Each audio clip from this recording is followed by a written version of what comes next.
ನಿಮ್ಮ ಡಯಟಲ್ಲಿ ಈ ಡಿಶ್ನ ಆ್ಯಡ್ ಮಾಡ್ಕೊಳ್ಳಿ. ತುಂಬ ಕ್ವಿಕ್ಕಾಗಿ ಮಾಡ್ಬೋದು, ದೆನ್ ಈಸಿಯಾಗಿ ಕೂಡ ಇರುತ್ತೆ. ಟೇಸ್ಟ್ ವಿಷಯಕ್ಕೆ ಬಂದರೆ ನೆಕ್ಸ್ಟ್ ಲೆವೆಲ್. 5 ಮಿನಿಟ್ಸ್ ಬಿಸಿನೀರಲ್ಲಿ ನೆನೆ ಹಾಕೋಣ. ಅದು ಆದಮೇಲೆ ನಾವು ನೀರನ್ನೆಲ್ಲ ಎಕ್ಸ್ಟ್ರಾಕ್ಟ್ ಮಾಡ್ಕೊಳ್ಳೋಣ. ಚಾಪರಲ್ಲಿ ನಾನು ಇದನ್ನು ಚಾಪ್ ಮಾಡ್ಕೋತೀನಿ.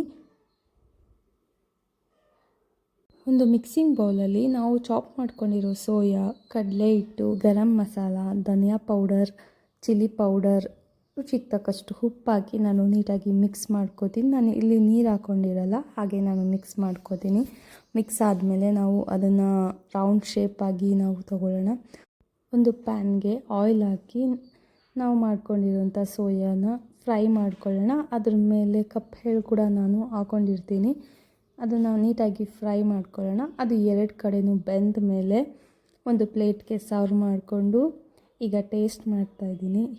ಈ ಟೇಸ್ಟ್ ವಿಷಯಕ್ಕೆ ಬಂದರೆ ಅಲ್ಟಿಮೇಟ್ ಆಗಿರುತ್ತೆ. ಸೊ ನೀವು ಮನೇಲಿ ಟ್ರೈ ಮಾಡಿ ಹೇಗಿತ್ತು ಅಂತ ಕಮೆಂಟ್ ಮಾಡಿ. ಇದೇ ಥರ ರೆಸಿಪಿ ಬೇಕು ಅಂತಂದರೆ ನನ್ನ ಪೇಜ್ನ ಫಾಲೋ ಮಾಡಿ. Thank you.